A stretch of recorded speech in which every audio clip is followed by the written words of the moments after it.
প্রিয় ছাত্রছাত্রীরা, আজ আলোচনা করব মাধ্যমিক 2024 জিওগ্রাফি অর্থাৎ ভূগোল বিষয়ের প্রশ্নপত্র উত্তর সহ।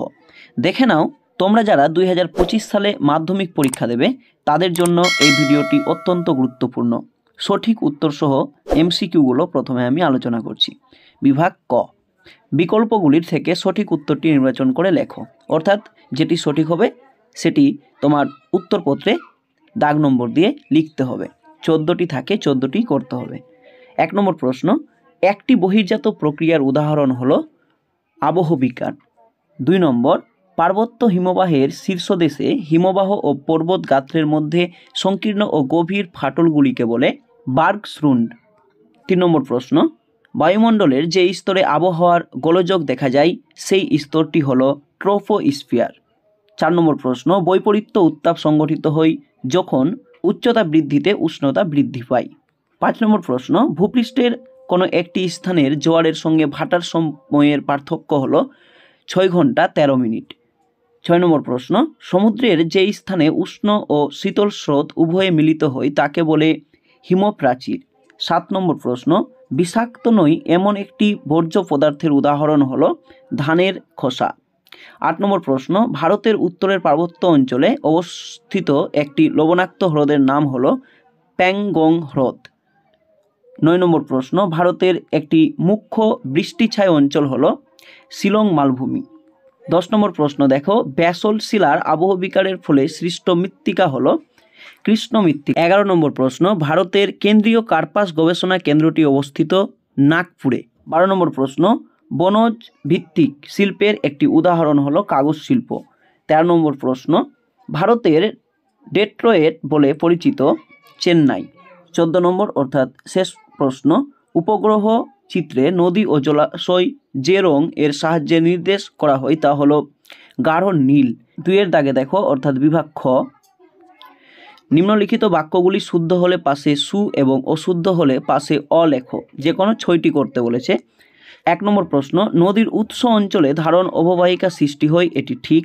ঝুলন্ত উপত্যকা নদীর ক্ষয়কার্যের ফলে গঠিত হয়, এটি ভুল অর্থাৎ অশুদ্ধ।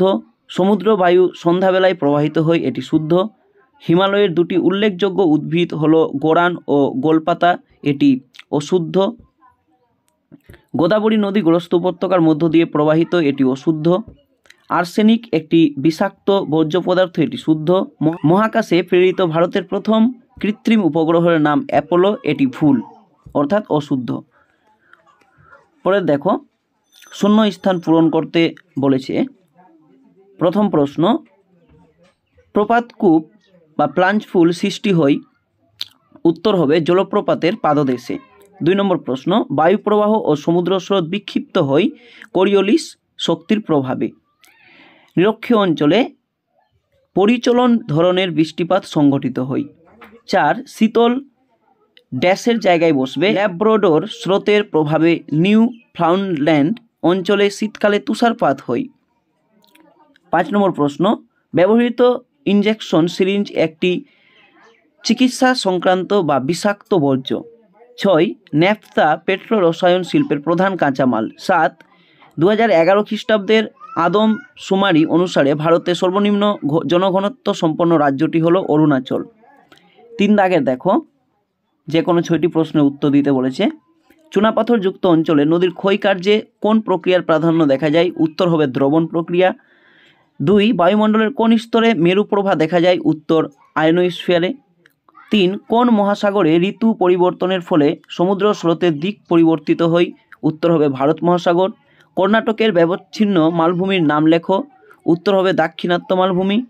5 কোন শক্তিশালী ক্রান্তীয় ঘূর্ণিঝড়ের প্রভাবে 2020 খ্রিস্টাব্দে দক্ষিণবঙ্গ ক্ষতিগ্রস্ত হয়েছে, উত্তর হবে ভারতের আমফান ঘূর্ণিঝড়ের প্রভাবে। 6 শ্বাসমূল কোন জাতীয় উদ্ভিদের একটি বৈশিষ্ট্য, উত্তর লবণাম্বু। 7 খনিজ তেল ও স্বাভাবিক গ্যাস বহনে কোন পরিবহন মাধ্যম খুবই উপযোগী, উত্তর হবে নলপথ বা পাইপলাইন।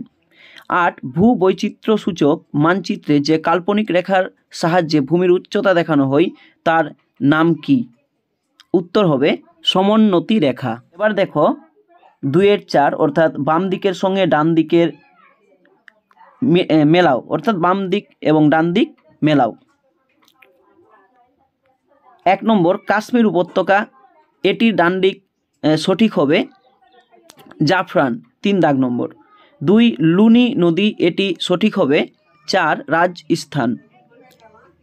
3 রোডোডেনড্রন, এটি সঠিক হবে 1 ডান দিকে রয়েছে আলপীয় উদ্ভিদ। 4 সালেম, এটির সঠিক উত্তর হবে ডান দিকের 2 দাগ নম্বর শঙ্কর ইস্পাত কেন্দ্র। পরবর্তী অংশে আসছি। দেখো এগুলো 2 নম্বরের প্রশ্ন রয়েছে, এগুলোর উত্তর বলা সম্ভব নয়, তোমরা প্রশ্ন দেখে নাও।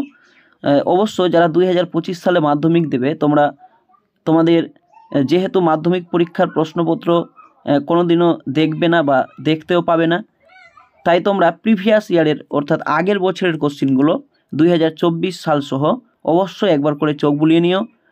আমি এই 2024 সালের ভূগোল বিষয়ের কিছু উত্তর সলভ করে দেওয়ার চেষ্টা করলাম। আমি যেহেতু বাংলা পড়াই, ভূগোল আমার বিষয় নয়, তবু আমি চেষ্টা করলাম তোমাদের হেল্প করার জন্য। দেখো প্রশ্নগুলো এই ছিল আজকের আলোচনা। পরবর্তী আলোচনামূলক তোমাদের বাংলা বিষয়ের ভিডিও পেতে বা দেখতে অবশ্য নতুন হলে আমার চ্যানেলটি সাবস্ক্রাইব করে দিয়ে নিচে দেওয়া বেল আইকনটি নোটিফিকেশন অবশ্য অন করে রাখবে। এই ভিডিওটি ভালো লাগলে অবশ্য বন্ধুদের মধ্যে শেয়ার করবে। ততক্ষণের জন্য তোমরা ভালো থেকো, সুস্থ থেকো এবং মন দিয়ে পড়াশোনা করো।